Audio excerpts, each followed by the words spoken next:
Iya.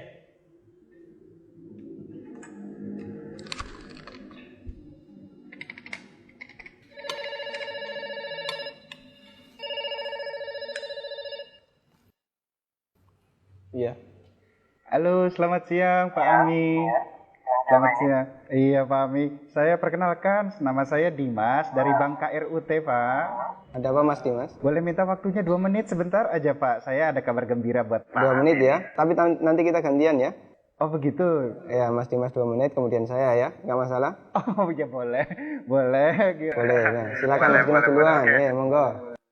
Begini Pak, ceritanya saya dari Bank KRUT ingin menawarkan Pak, karena ada produk kami yang terbaru dari Bank KRUT, yaitu credit card platinum kami untuk Bapak. Karena kebetulan Bapak yang terpilih jadi calon nasabah kami.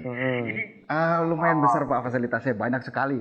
Kita banyak cashback di beberapa merchant yang terbesar di seluruh Indonesia Pak ya. Kemudian kita ada fitur juga yang Bapak bisa melakukan pencairan dana tunai selama sedikitnya 30 juta dan paling cepat 2 hari Pak pencairannya. Berapa hari? 2 hari. Masya Allah ya. Ya, iya Pak, betul Pak. Dan ini pencairan ini langsung kita bantu secepatnya begitu Bapak ajukan gitu. Gimana Pak? Bapak tertarik? Apalagi ini belum ada bebasan annual fee tahunannya Pak. Baik. Sebelumnya saya boleh tanya dulu ya? Boleh Pak. Nggak masalah ya? Baik. Mas Dimas Muslim? Saya, iya Pak, betul Pak. Alhamdulillah ya, kita sama-sama Muslim. Mas Dimas pernah dengar nggak tentang riba? Iya, pernah dengar maksudnya. Iya. Pernah kebayang bahaya riba nggak? Bahaya riba? Iya tahu Pak. Mungkin pernah dengar hadisnya atau ayat Qur'annya. Pak, tapi Pak, Abi bagaimana? Masih tertarik Pak dengan kartu kredit platinum kami Pak? Nanti kita lanjutkan. Saya boleh cerita dulu? Ya, boleh. Ya. Jadi gini Mas Dimas. Coba Mas Dimas bayangkan kalau ada orang yang berzina sama ibunya. Kira-kira respon masyarakat gimana? Semua orang sepakat jelek ya. Gimana? Maksudnya gimana Pak? Kalau misalnya ada orang yang berzina sama ibunya, semua orang akan menganggap dia melakukan perbuatan yang maksiat. Ya bejat itu Pak. Wah, bejat sekali ya. Bejat Pak. Baik, kita sama-sama sepakat untuk itu. Begini, Nabi SAW menyebut bahwasanya riba itu ada 73 pintu. Pintu yang paling ringan, kata Nabi SAW, dosa riba itu seperti berzina sama ibunya Mas. Itu nilai dosa riba yang paling ringan. Coba kalau Anda tadi tawarkan 30 juta, itu berapa nilai ribanya? Ya, tapi kan...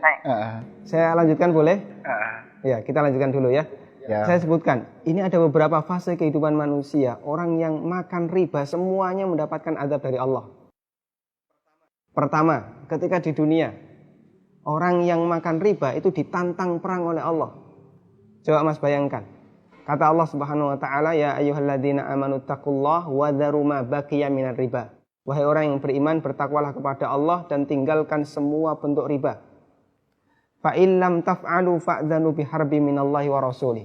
Kalau kamu masih ngeyel, enggak mau meninggalkan riba, umumkan perang dengan Allah dan Rasulnya. Coba, kalau kita ditantang perang oleh Allah dan Rasulnya, kira-kira ada enggak peluang untuk menang? Enggak ada ya? Ampun Pak. Ini yang pertama. Yang kedua, orang yang mati dalam kondisi membawa dosa riba, makan riba, nanti dia akan dihukum di kuburan dalam bentuk berenang di sungai darah. Masya Allah, berenang di sungai darah. Kata Nabi SAW, beliau pernah menceritakan mimpinya, dan mimpi beliau itu wahyu. Nabi SAW pernah melihat ada orang yang berenang di sungai darah, kemudian di tepi sungai ada orang yang membawa batu. Setiap orang ini berenang menepi, dilempari batu ke mulutnya, kemudian balik ke tengah. Ini yang kedua. Di alam kubur, dia mendapatkan azab berupa berenang di sungai darah. Yang ketiga. Masih ada yang ketiga Pak? Iya. Siap mendengar? Masih sanggup mendengarkan? Iya Pak. Iya, tapi saya lanjutkan ya. Iya Pak. Tapi ketika orang ini dibangkitkan oleh Allah dari alam kubur, dia dibangkitkan dalam kondisi sempoyongan, Mas. Allah Subhanahu wa taala bercerita, alladzina ya'kuluna riba la yaqumuna illa kama yaqumul ladzi yatakhabbathu syaitan minal mas. Orang yang makan riba, mereka akan dibangkitkan pada hari kiamat dalam kondisi sempoyongan seperti orang yang kerasukan. Iya Pak. Artinya yang lain berjalan normal, dia sendiri sempoyongan. Menyakitkan.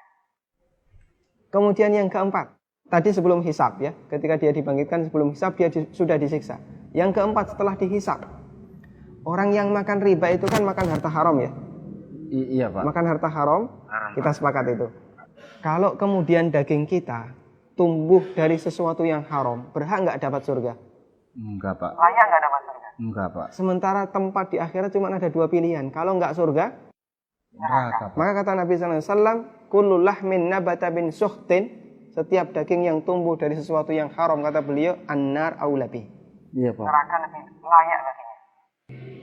Coba Mas Dimas bisa perhatikan, dalam 4 fase kehidupan orang yang makan riba itu semuanya sengsara. Ketika masih hidup di dunia dia ditantang perang oleh Allah. Ketika mati dia berenang di sungai darah. Iya Pak. Ketika dibangkitkan dalam kondisi sempoyongan, setelah hisab dia ditempatkan di neraka. Iya Pak. Masya Allah. Masih ada tawaran yang lain? Ampun Pak. Masih dilanjutkan? Ampun Pak. Mas Dimas bisa renungkan Iya Pak. beberapa poin yang tadi saya sampaikan. Iya, Pak. Nanti kalau misalnya ada sesuatu yang belum jelas, tidak masalah, hubungi saya lagi. Iya, Pak. Kita akan lanjutkan diskusi tentang riba. Iya Pak. Bisa? Bisa Pak. Ya, terima kasih ya. Assalamualaikum. Waalaikumsalam.